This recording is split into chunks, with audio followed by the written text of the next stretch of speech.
On August 17th, about 4 months ago, I sent Prime Minister Albanese of Australia a letter in which I gave him warning that the Australian government's policy was promoting and encouraging anti-Semitism in Australia.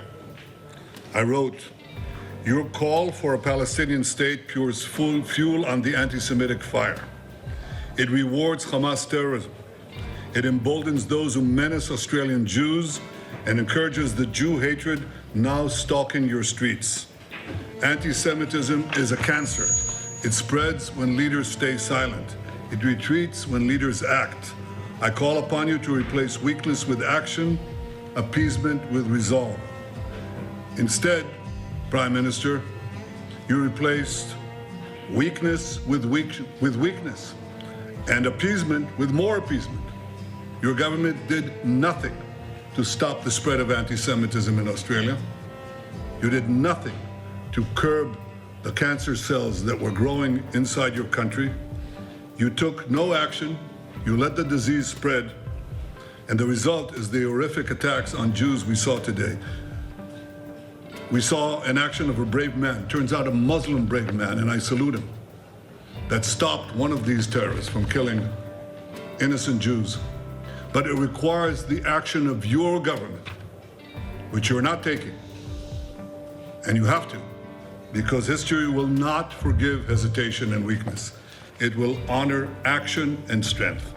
That's what Israel expects of each of your governments in the West and elsewhere, because the disease spreads and it will consume you as well. But we are worrying right now about our people, our safety, and we do not remain silent. We fight those who try to annihilate us. They're not only trying to annihilate us, they attack us because they attack the West. In Syria, we saw yesterday 2 American soldiers killed and 1 American interpreter killed as well. Killed because they represent our common culture. Now, as a result of this, Secretary of War Pete Hegseth said the following. He said, "Let it be known that if you target Americans anywhere in the world, you will spend the rest of your brief, anxious life knowing the United States will hunt you, find you, and ruthlessly kill you." We send our condolences to the people of America, and I want to say that our policy is exactly that policy. That's why those who target Israelis, target our soldiers, try to kill them or try to hurt them and wound them, as happened in Gaza yesterday, we take action.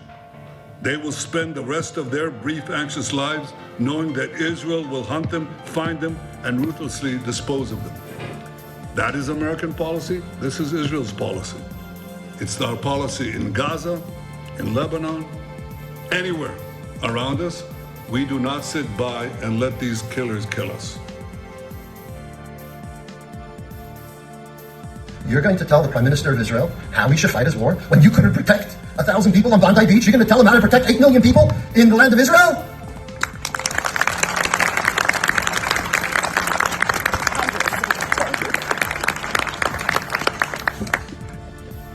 And I want to turn to the media.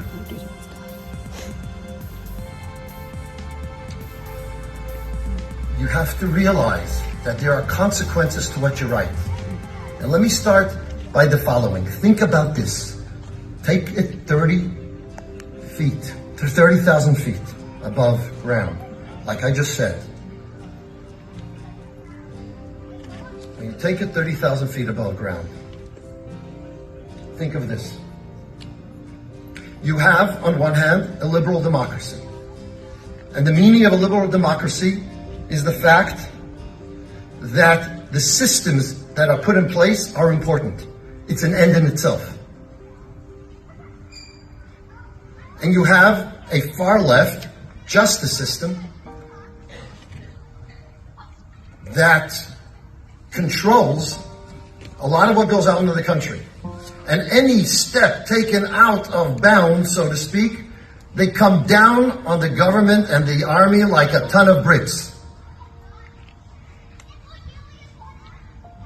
It even caused, it was a partial cause for October 7th because they wouldn't allow the soldiers to deal with people who came to the border. All this time. You think they'd allow? Of course not. It has its own system of checks and balances, like Australia, like America, like all modern countries. Versus a culture who has as its goal the supremacy of Islam, and everything and anything is okay to reach that goal.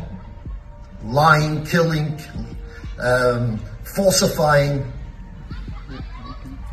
allowing your own babies to die of hunger by hiding the formula scent. And when you hear them say something, you just take it and screw it out there?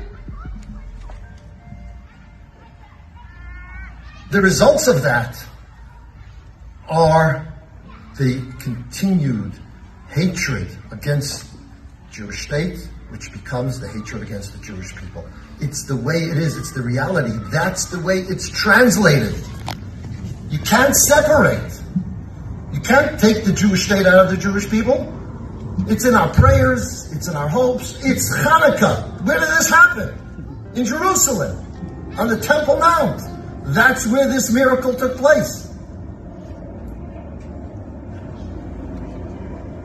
It's everything that the inspiration of Jews for 2,000 years was this. So please, be careful. When you hear a story, look and search and ask. Because when you fix it after the fact on the 10th page and a little paragraph, oh, it wasn't the hospital. Oh, there wasn't a hunger. Oh, you're causing so much harm for some sensational story for a moment. Now this woman that's about to speak is a Green senator in New South Wales. She definitely doesn't represent me or Australia, I don't think.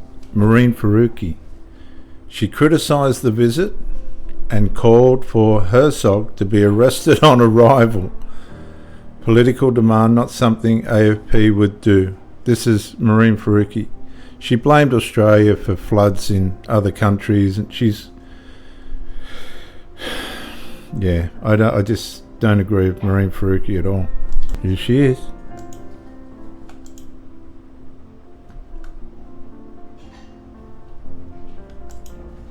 I'm not sure that is actually worthy of an answer.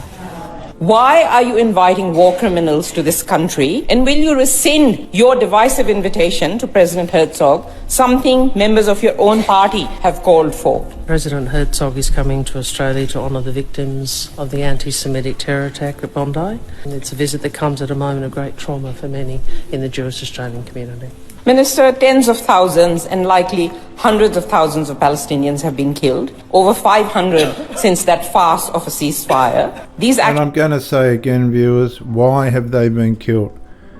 Because their government started a war with Israel on the 7th of October when they committed their atrocity. Hamas, well organised, with intent to wipe out civilians, as many as possible. Not the army, they wouldn't take on the army. Too gutless to do that. 1,300 people were slaughtered. Actions are by a country you continue to call friend, trade weapons with, and invite their president here. Will you be next rolling out the welcome mat for Putin? I'm not sure that is actually worthy of an answer. This man's name's Nazar. Hang on, Nazar, I want to get it right. Nazar Mashni. Obviously a Hamas supporter. You have to call them Hamas supporters. It's got nothing to do with the Palestine people. This is his take on the visit. And when Herzog gets here, we must be there too, on the streets in numbers, demanding accountability and justice. Marine Faruqi, apparently an Australian senator. I wouldn't agree with that one bit. She doesn't represent me. I live in New South Wales. No. Here we go, Marine Faruqi. For the last 2 years, the Albanese and Minns Labour governments have searched for ways to shut us down. No, they haven't. They've actually supported it. And I decline the fact that the Aboriginal flag is amongst all this. I'm Aboriginal by descent. I don't want that flag there. This is how out of order they all are. Shut down the anti-genocide, pro-peace movement of people that show solidarity with Palestine. And they do think that they have finally found a way through their reckless, dangerous and divisive laws, which are an assault on democratic rights and freedoms. But we are now seeing a deliberate plan to insulate and protect the Israeli government from any accountability and any consequences. Because Do you want to notice something really important here, viewers? You don't see these people mentioning Hamas. Okay? Because they're projectors. They project everything away from themselves. they are building the power to implement a Trump-style crackdown on free speech, including attempts to ban phrases and protests against a genocidal state. It is disgraceful, this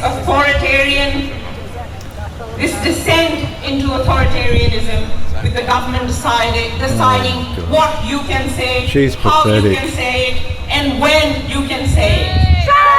It makes me sad to say this, but we are now a country whose political class would rather destroy our democratic, civil, political, and human rights than take meaningful action against genocide, against discrimination, and against racism. Griff Minns earlier in the year about the visit. Oh look, Frida, I'm not aware of any protests. I understand the invitation's been extended. I don't know whether it's been accepted or not. So I think we should cross that bridge when we come to it. And He should have been sorting all this out long before they let it slide again.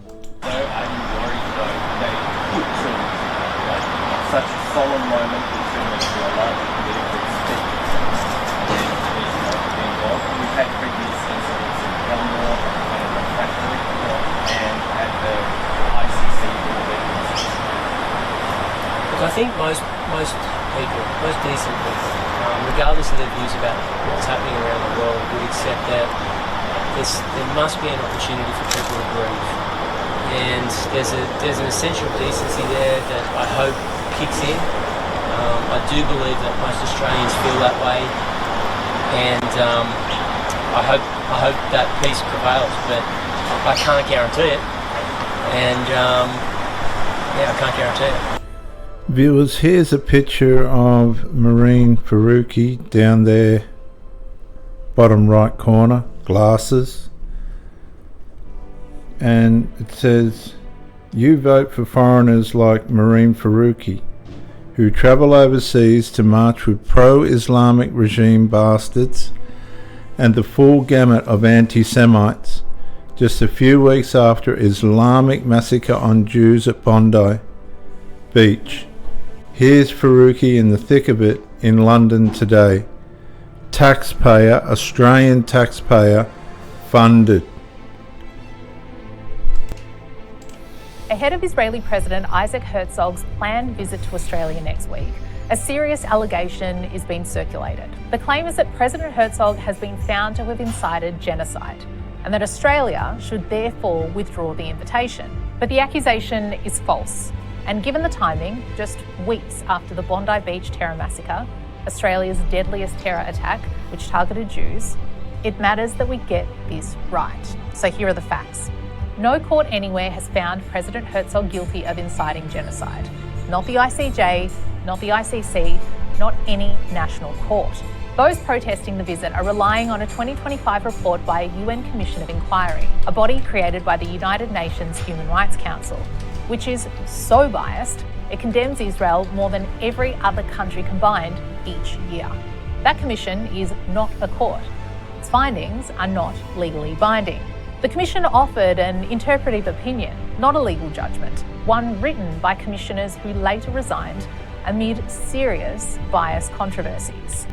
Those detractors point to the ICJ's January 2024 ruling, but again, this is misleading.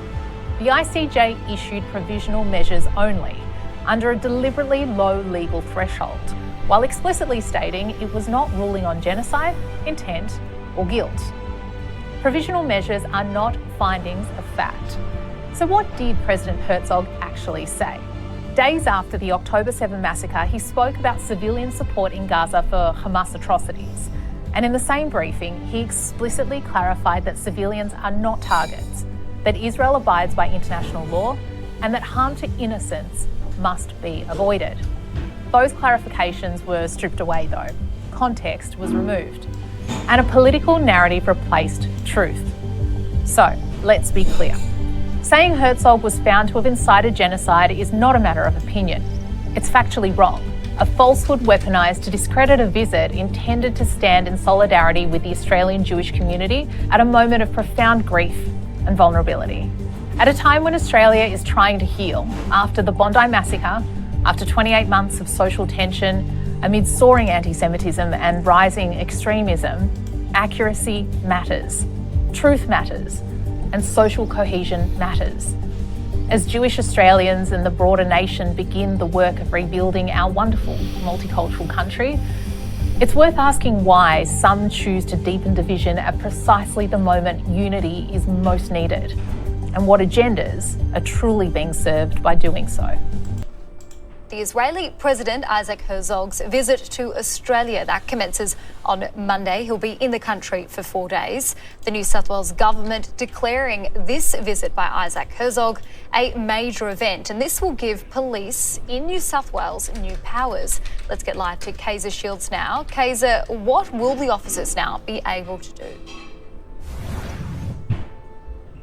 Well, Julia, the officers are going to have a greater extension of their powers, and they're actually invoking these special powers because they really want to prioritise community safety here while balancing that, of course, with the right for people to protest. Now, Israel's President Isaac Herzog is going to arrive in Sydney on Monday, and as you said, he's here for a 4-day trip where he'll be able to mourn and show support with Australia's Jewish community, of course, in the wake of the Bondi Beach terror attack. Now, while he is here, he's here after being invited to by Prime Minister Anthony Albanese, who says this is going to be a show of solidarity, but that has drawn some criticism. There are people who are unhappy about this because of Israel's actions in Gaza and the rising death toll there. Now, what that means is that there are pro-Palestinian groups that are planning to protest in Sydney CBD on Monday. They are planning to do that from Town Hall through the CBD on a route that has been unauthorised. Now, though, the New South Wales government has declared it a major event. It's across an area in the CBD and the eastern suburbs as well, and that is going to extend the powers of police. The new declaration gives greater extent to the police powers to give directions to people to move out of an area, restricting people from coming to an area, restricting vehicles and people and the ability to search people. We don't intend to use those powers largely unless we need to. They're an adjunct to the Public Assembly Restriction Declaration. They're an adjunct to the legislation that we already have as police. New South Wales authorities have really reiterated this morning that next week during this visit, it is not going to be business as usual. There is going to be a really significant police presence with about 3,000 officers being deployed in total. What they're really preparing for is a situation, particularly on Monday, where they've got mourners, protesters, and the president of another country in Sydney CBD all at the same time. The Premier says to avoid the area.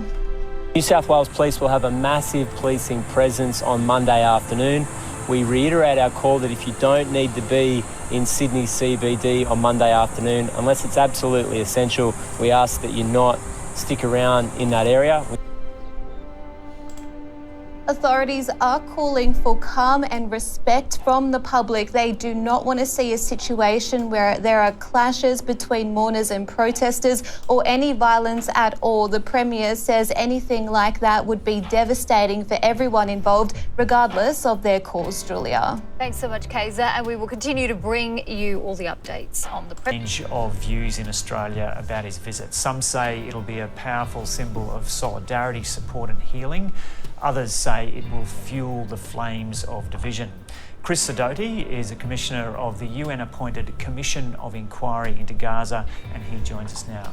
Chris Sidoti, welcome. So the Prime Minister says this is an opportunity for unity. Can you see this as an occasion which will bring people together? No, I can't. There's no way that I can see that. I think that Isaac Herzog is one of the most divisive figures in the world. And coming to Australia at this stage will only undermine the social cohesion that the Prime Minister has indicated he considers such a high priority for Australia after the massacre of Jewish people in Bondi on 14 December. He is the exact wrong person, if we want to build national unity, social cohesion, the exact wrong person to be inviting to this country.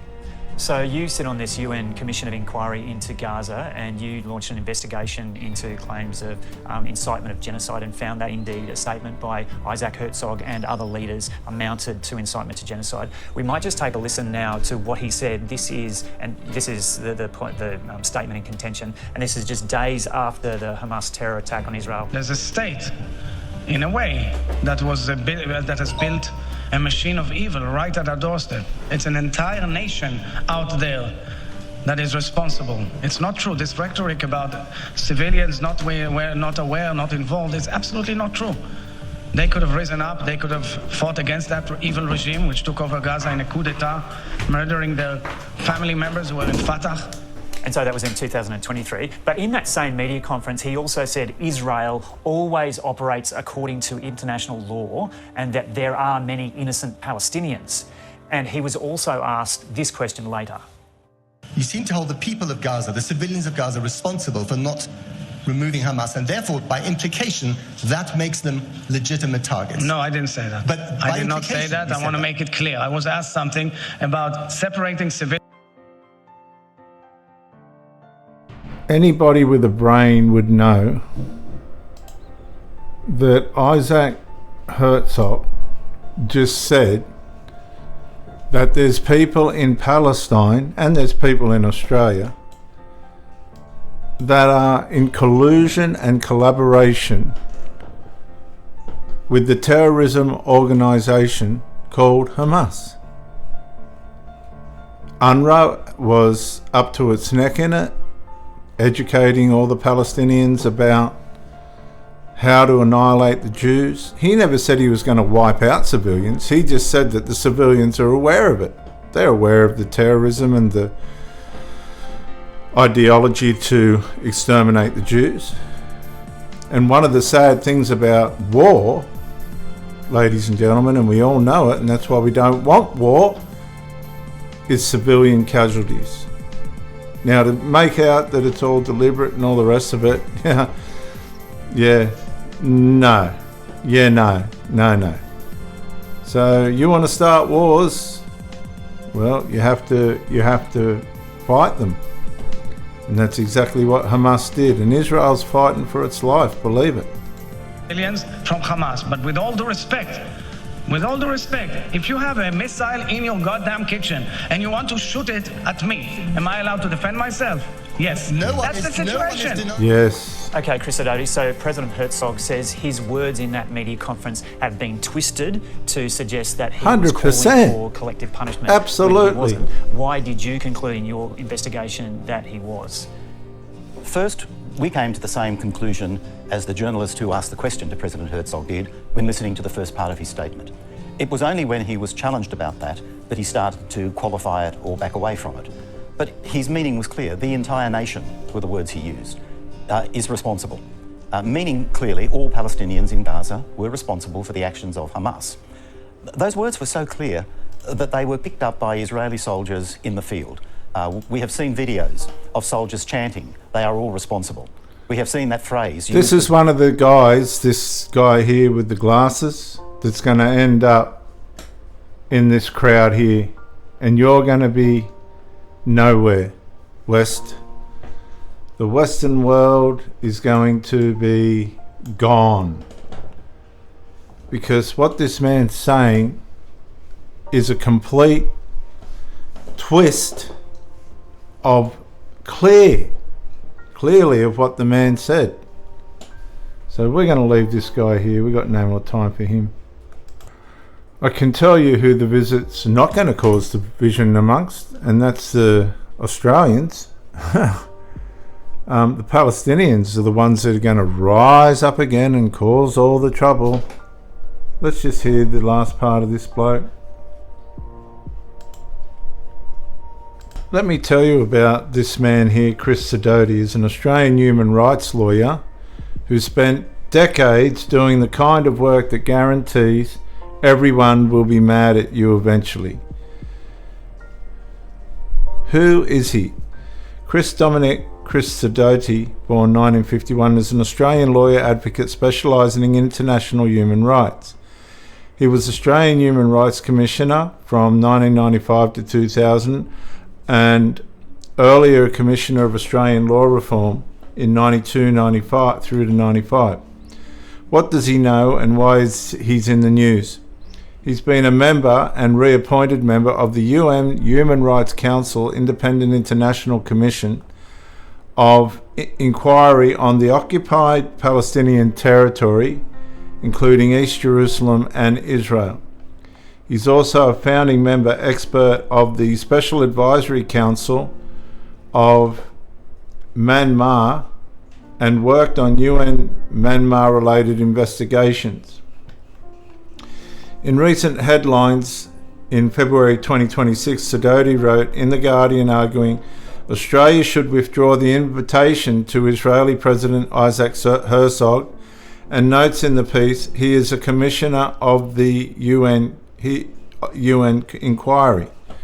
In 2025, AP reported Sidoti, along with the other members, resigned from the UN Commission at the time, described as for personal renewal reasons, with Sidoti commenting it was an appropriate time to reconstitute the panel. He's also been featured commenting publicly on Gaza and Israel's response to the UN reporting. Controversy, why people can't stand him, or why some people. Pro-Israel advocacy groups have accused Sidoti of trivialising anti-Semitism concerns, citing a remark from 2022 comparing anti-Semitism accusations to rice at a wedding. That reframing is widely circulated by critics, but it's mainly documented by advocacy monitoring organisations rather than neutral transcripts in sources that have been pulled. So you can see he's very close to borderline anti-Semitic, if you ask me. Issued the invitation in December. It was at an extraordinarily traumatic time for the Jewish community, and he was listening to them, and for the rest of the community, and for him. Let's not underestimate the trauma felt by someone who was Prime Minister of Australia at the time. So it's an understandable decision, but it's a mistake. It's nuts. And there is time for the Prime Minister, as he has done on other occasions, to recognise the error and change course. Okay, so viewers, do you think it's not a good decision for the Jewish community, the ones that lost 15 people, for their Prime Minister, the Prime Minister of Israel, to come to Australia to console them? Do you think that's nuts? No, the people that think it's nuts are the people that believe that Hamas is not responsible for the war in Gaza. It's that simple. Hamas is responsible for the deaths of those civilians, not Israel. And if they have made mistakes, they've taken accountability. Okay, Chris Sidoti, thanks for joining us. Thanks, Joe. The gentleman you're looking at on the screen is Colin Rubenstein, and he's an Australian Jewish community leader and pro-Israel advocate, best known as longtime head of the AIJAC, Australian Israel and Jewish Affairs Council. Yes, the organisation shows up in basically every Australia-Israel media fight. His role was executive director. His background was a senior lecturer in politics at Monash University from 1975 to 1998, focusing on Middle East and public policy topics. He has honours, appointed member of the Order of Australia in 2006 by Queen's Birthday Honours for service to the Jewish organisations, multiculturalism and political science. Recent visibility, he wrote and commented publicly in support of Isaac Herzog's visit to Australia, framing it as healing, not politics, in The Australian. Let's see what he has to say. The Jewish community faring, and what are you hoping for from the visit of Isaac Herzog? Well, there's still a lot of mourning and grieving and apprehension for their safety amongst the Jewish community. But there is appreciation that the government is showing a degree of leadership and empathy and understanding in according this visit to President Herzog. And there's a hope that this visit, will be a sign of empathy for the mourning and the honouring the victims and compassion for the survivors and the broader Jewish community, but also solidarity, I think, with Australia in general, because Australia's values are under attack here as much as the Jewish community. And we're seeing even in the news today that terrorism, unfortunately, has long legs.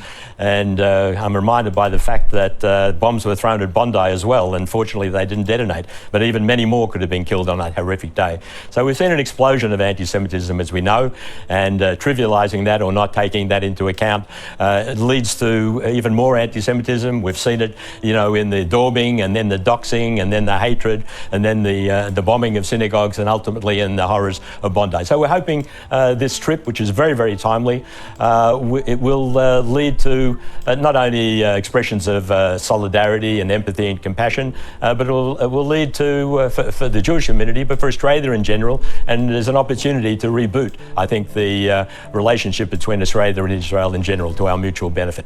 There are some who say Isaac Herzog is not the appropriate person to be visiting in the wake of this, and one of the things they point to is the finding of the Commission of Inquiry into Gaza that Isaac Herzog made statements that effectively incited genocide. He says his words have been twisted.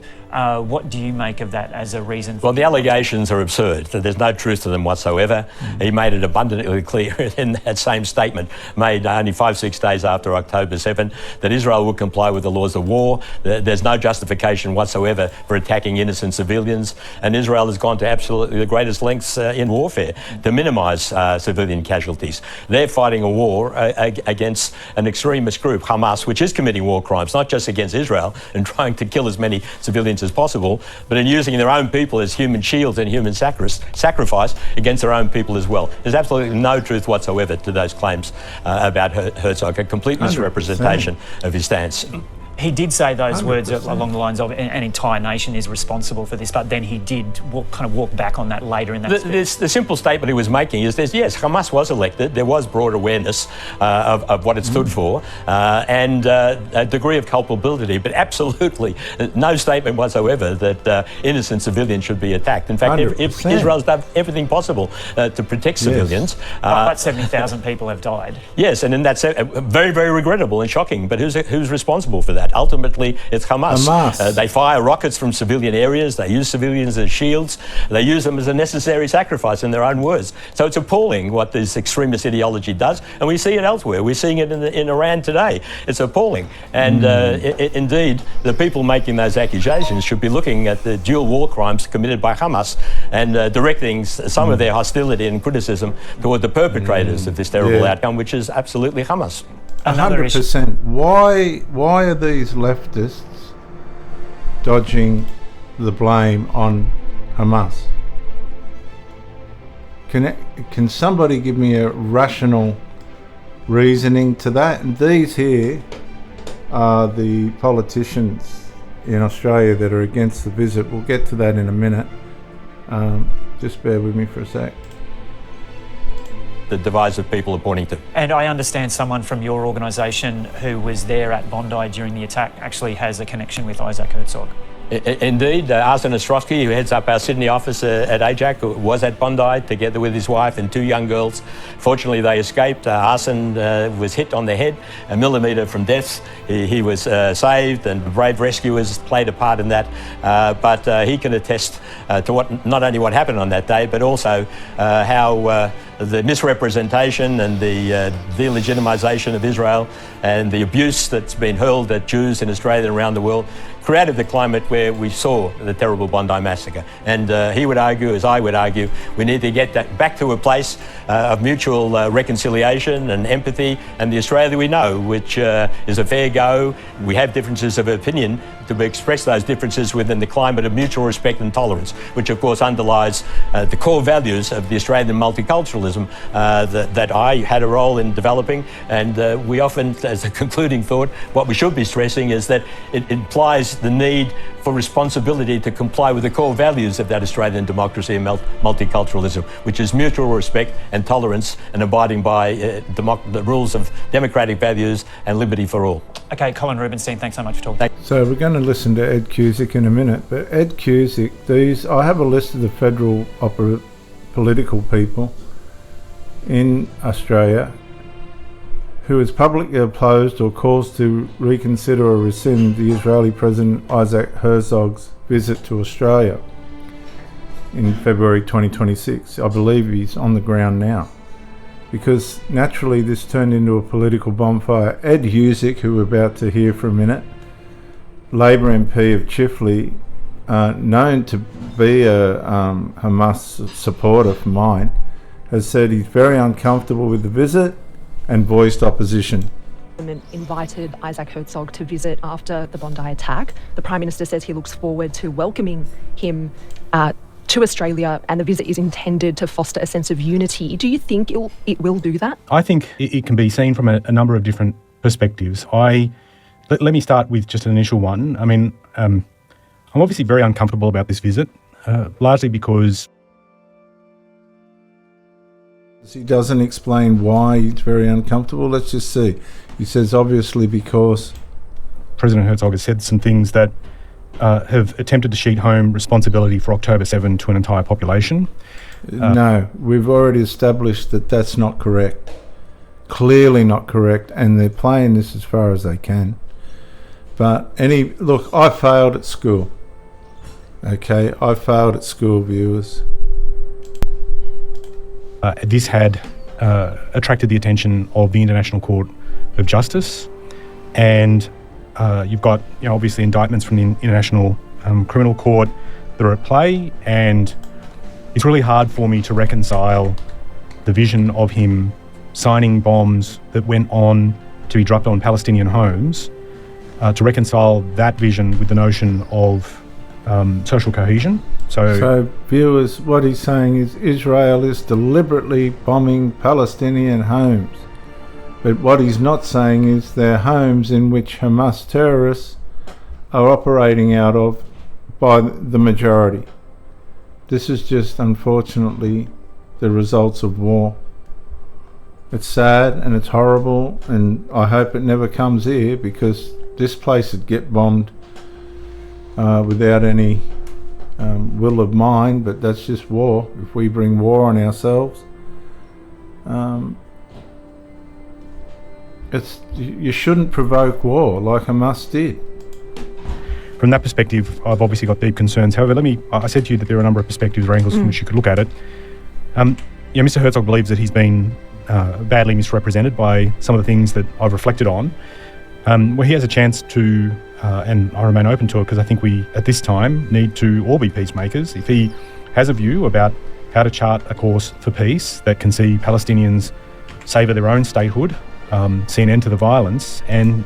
Viewers, Israel had given the Palestinians peace, but the Palestinians kept sending missiles, and of course that horrible day of October 7, And then you've got these people who are supposed to be the smartest people in the country, which I don't believe they are. And, you know, I think a lot of it, their smartness is stupid. Because he's not interpreting from a biased perspective, completely biased perspective. He hasn't mentioned Hamas, and he won't. Obviously, you know, they're very focused, the Netanyahu government, on the safety of Israelis, understandably. If that can all be reconciled in a way that shows that Mr. Herzog can be a leader in championing that, and he's going to use the visit to outline how he thinks peace can be brought about and that we can end the bloodshed and ensure that people have their own homes to live in, well, then let's see. But he hasn't mentioned Hamas. Israel was living peacefully. They've got 2 million Muslims that live in Israel. They'll bomb buses and kill Israelis and all that every now and then. But Israel still tolerates them on their native soil. This man's got no tolerance or flexibility at all when it comes to the conflict in Hamas. He's expressing a political judgment about social cohesion and public interest, which is literally part of the MP's job. But in his comments to the ABC, Herzog said he was very uncomfortable with Herzog's visit and argued it may not enhance social cohesion. Well, social cohesion on the back of who? Because Australians haven't got any grievance with anyone. It's the Muslims and the Jews. Of course, the Muslims aren't going to want Herzog to come to Australia because it doesn't suit them. The visit itself was an official invitation issued by the Governor-General at Prime Minister's request, and Herzog's criticism is aimed at the decision-making choice. He's entitled to his opinion, but it's very clear that he's biased in his outlook and view. I think really it's something, it's a moment that presents itself that he should seize. But in the absence of that, I just don't see how his visit would add, given the concerns that exist around his positioning. And he's part of the leadership of a nation that has undertaken its conduct, has failed to distinguish between civilian and combatant in devastating ways when you see the number of people that have been killed. And for me, and on this point, the hardest thing for me has been the impact on children. They should not. Okay. This is how willfully blind, and this is why the Australian Labor government's going to go down. This is how willfully blind these people are. Not one. Look, the Middle East was living peacefully as it possibly could, until Hamas crossed the Israeli borders, assassinated, massacred, raped, mutilated innocent civilians because of their grievances. Now, this has been going on for millenniums.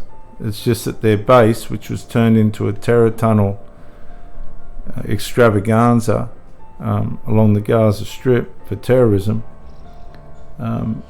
was Palestine. It's not even called Palestine, it was Gaza. He hasn't mentioned Hamas. He hasn't mentioned October 7, which started the war. But he'll sit there and criticise Israel for defending itself. The reason why people shouldn't want war or cause war or provoke war is civilian death. Right? Because governments are supposed to protect their civilians. Would he have gone along with the okay on the October 7th Hamas attack? Mr. Cusick might want to answer that question, of which he'll say no. And then he'll sit there and say, well, Israel had no right to defend itself and stop the Hamas terrorism regime, which does not make any sense at all, does it? Be shouldering the burden for what happened on October 7, and we should have leaders be able to say that's not the way to go. Okay, so you say you're uncomfortable about his visit. Was it a mistake for Australia to invite him? I'm not going to couch it in those terms. I genuinely wish there was some other alternative that was explored. I guess as a member of the party, as a parliamentarian who represents Labor, I'm entitled to have a differing view, and my view is I don't think that this was a good decision. But it's going to happen. Nothing I can say about that is going to stop that. And I just think that people should be able to express a difference of opinion, but do so in a way that, given the sensitivities of our time that we're in at the moment, that we do it in a way that doesn't further divide Australians, but says there could have been a better way. And I think the better way is he wasn't invited, but that decision has been made. Okay, so that's the end of as far as what I'm going to give time to Andrew. What's his name? I don't even know his name. Excuse me. Ed Husick. That's all the amount of time I'm going to give him because he's biased to the Muslim people. And I'm an Australian, Lebanese, Aboriginal Christian. So work that one out, Mr. Cusick. And I'm a theologian, so you can bring your religion if you want, if you don't like this video. But another federal opposition, another federal politician, I should say, Commonwealth politician, was Sophie Scamps. She's an independent MP for Mackellar. She called for the invitation to be rescinded and said it risks division. Well, again, division with who? Us normal Australians couldn't. I think the Jewish people deserve have every right to have a visit from the Jewish Prime Minister. Yeah, Sophie Scamps called the invitation to be rescinded and said the visit risks divisions. But divisions with who? Who? Not the normal Australian public. So it must be divisions with the Muslim people. The next federal politician of the Commonwealth, Sali Steggall, independent MP for Ringa, urged Albanese to reconsider, withdraw the invitation. And that was her opinion. Andrew Wilkie, independent MP for Clark, said he would not be in the same room as Herzog. He planned to avoid Parliament when Herzog is present. Well, that's lovely. I wonder where he's coming from. Marine Faruqi, possibly one of the most disliked senators in Australia, criticised the visit and called for Herzog to be arrested on arrival. Oh God, forget about Marine Faruqi. David Showbridge, another Green senator for New South Wales, pushed the Senate move aimed at having the government revoke the invitation, but that failed for him. Cameron Murphy, New South Wales Labor MLC, said he'd attend protests and argued Herzog shouldn't be welcomed. Very interesting. He'd attend protests. Well, you're entitled to protest. Stephen Lawrence, New South Wales Labor MLC, said he'd attend the rally criticised handling of protest restrictions tied to the visit, but apparently these protests are going to go ahead. He's in on the protest, this bloke. Susan Kane, New South Wales Labor MLC, said she'd attend and speak at the rally, objecting the visit. It's very noble of her. And Jenny Leong, New South Wales Green MP Newtown, said she'd march and protest against the visit. She's gonna be at the march for sure. And Susan Higgins and New South Wales Green MLC publicly supported protesting and criticised the major event powers being used around the visit. So Husick, Scamps, Steggall, Wilkie, Faruqi, Shoebridge, Murphy, Lawrence, Kane, Long, Higginson, they're the main ones that have objected to this visit of the Israeli president to the Jewish people that were maliciously assaulted on Bondi Beach. Well, somebody's suggesting, there could be as many as 3,000 police needed to be called out in New South Wales. Joel, I don't recall hearing, and I've been around a long time, the most senior police official of any state alerting a group that you might not be safe. Isn't the job of the police to keep people safe? Not only is it their job, and I have full faith that they're trying with all the resources that they have to do the right thing. That I am sure of. But if you look at their concern, what it is essentially saying is that these protesters, it's not the message of their protest that they are concerned about. It's the tactics that they are employing during their protests, such as their violent hate speech and rhetoric, but also the probability that the movement and behaviour of these protests turn violent. So if we've had a proud history of free speech and protest in this country, walking down streets, chanting, flyers, what have you, that's one thing. But the idea that Jewish people are not going to be able to be protected or potentially not safe in the country that they are a part of because of some attachment to what's going on thousands of kilometres away should not only raise fears inside my community, which it obviously does, but it shows that this nation has moved and progressed to an area that I don't think that the fair 26 million people of this great country are proud of. We need to unite together arm in arm after the horrific events of Bondi and say enough is enough. We want the violence off the streets. We want the violent rhetoric off the streets, and we want every Australian to feel protected, to feel secure without the anxiety of thinking that people are coming after them. And this brings us to the point, why are these people, these politicians, Ed Husic, Sophie Scamps, Sali Steggall, Andrew Wilkie, Maureen Faruqi, David Shoebridge, Cameron Murphy, Stephen Lawrence, Sarah Kane, Jenny Leong and Susan Higginson, why are they causing division, opposing the Israeli president coming to console beleaguered Jewish Australians? They're supposed to be representing Australia, not mindsets and not ideologies. So they're causing the division. Ed Husic, Sophie Scamps, David Shoebridge, Stephen Lawrence, Sali Steggall, Jenny Leong, Susan Higginson. They're all just causing, Sarah Kane, division.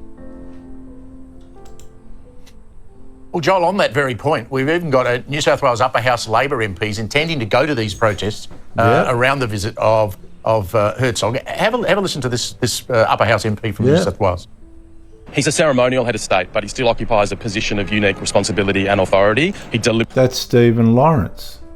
He said he'd attend the rally, criticised handling of protest restrictions tied to the visit. This guy's he's going to... Yeah, he's against... blurred the distinction between combatant and civilian. Many people died after he did that. I think those are parts of the reasons why he's been found to have incited genocide. Is this really someone that we want? Hang on. He has an insight. See, here we go. This man is representing New South Wales and the Labor Party and screaming genocide on Sky News, on the media. And that's not true. He hasn't mentioned Hamas.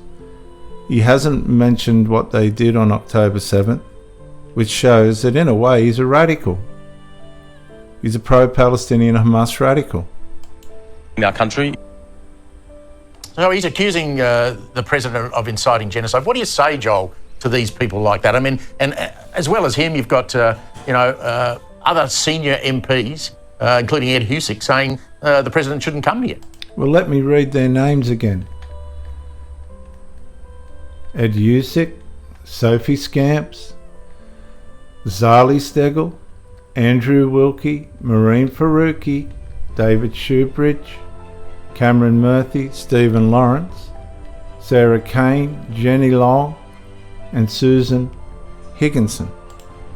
Very simply, to all of your audience, far and wide, they have got it wrong. Let me repeat it. They have got it wrong. They attached this claim to a press conference that was given a couple of weeks after the massacre in 2023, before any troops were in the ground in Gaza. They have completely misquoted the president. They haven't even looked at the rest of the press conference and the answers that he gave to contextualize his previous comments. They got it wrong, and they are relying on misinformation. They will not check. They will not do a Google search because ultimately, Steve, they don't want to. And these are the same same people that would roll out the red carpet if Ayatollah Khamenei was invited here after butchering 50,000 of his own people. 100%. Where are the protests for the Iranians? Where are the good, fair-minded left, intersectionalized left that have traumatized the Jewish community for over 2 years due to their desire to be, humanitarian warriors? Where is their humanity for anyone else? This is you know, there's 30,000 plus Iranians being slaughtered by the regime there. By our community is exactly what it is. It is a deep, deep hatred of Jews in this country that has been permissible in public for the past 2 and a bit years, and it culminated in the execution of 15 people on the beaches of Bondi Beach. Enough is enough. This is a great visit for the harmony of the Jewish people who have suffered so much over such a short period of time in this country. The president is coming here to embrace, to give warmth and to give solidarity to this community that is clear for all Australians to see. And this small minority of people that are causing such ruckus on the streets, it has to stop.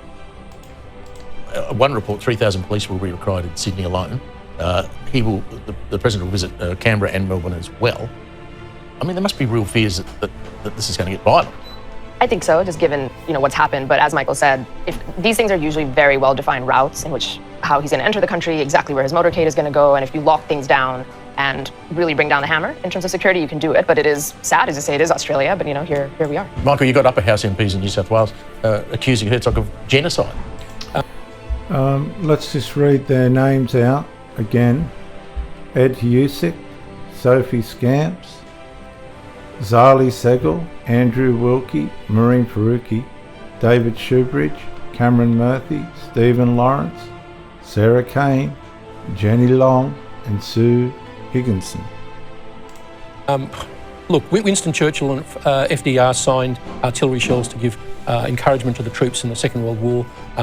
Isaac Herzog is actually a lefty. He's a dove. He's a former header of the Labor Party. These people know nothing, but you see, it's not really about the actual issue. It's about their hatreds, not just of Israel, but of our own society, Steve. We've also had questions raised, this is in The Australian this morning, that a senior counsel assisting the Royal Commission on Anti-Semitism that's coming up, it was revealed that his daughter is a prominent pro-Palestinian student activist, kosher. Should that be a worry? I mean, I know lots of people of that age, the lawyer, whose children are of the left. God. And, if that's what they grow up. I mean, I'm sure it's not going to impact on him, is it?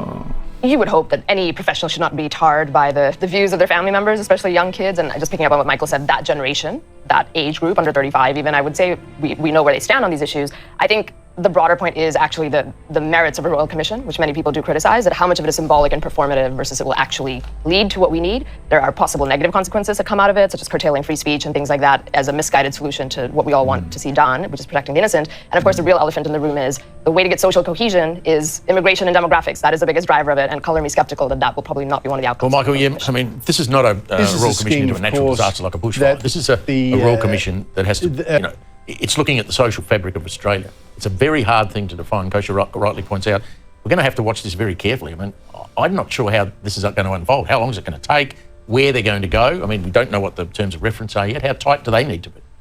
They need to be tight, and they need not to restrict free speech, as Kosher said. And they do need to look at the effective long-term immigration of people who are antagonistic to Australian values. I think that was an entirely fair point that Scott Morrison raised in his well-known speech now. But I fear that the far left are now attacking the Royal Commission as constraining their rights. One of the things I'd like to know is, after the Director General of ASIO recommended something be done in August last year, what did the government do? Or were they so overwhelmed by the socialist left's views on anti-Israel that they didn't do anything? They were. Didn't do anything. Let's go overseas. This is a scheme, of course, that the government has to fork out lots of our money to try to get lots more investment in green energy. The fuss about Israeli Prime Minister Isaac Herzog coming to Australia on Sunday to console the Jewish community, calls for him to be arrested, protests about him allegedly being a war criminal, which is just rubbish. The ABC promoting these claims against him, the hate speech against him. It seems to me we have not learned the lessons of Bondi to tone down that hate, tone down that rhetoric. And once more, we see them drifting towards anti-Semitism. After the rhetoric is over, the drift back towards anti-Semitism has begun. And, they will, find, this is just a particular issue, but it falls into the category of an attack on Israel, it falls into the category of giving themselves license to have a demonstration where inevitably the wider scope of this hate, the wider scope of this sort of defilement of the Jewish people comes into play. I would bet that if you go to that demonstration, you're going to find a lot more than just issues in regards Mr. Herzog. You'll find the whole gambit of anti-Semitism, attacks on Israel, the whole sort of idea that, we must, people's views that they want to rid the world of the Jewish people. But the thing is, it's a current in which swims a lot of other people who will use the hatred, the extreme hatred, to justify their own undoubted anti-Semitism. That's the problem. It creates an environment in which anti-Semitism then blossoms or stinks, whatever you want to say. Barnaby Joyce, thank you so much for your...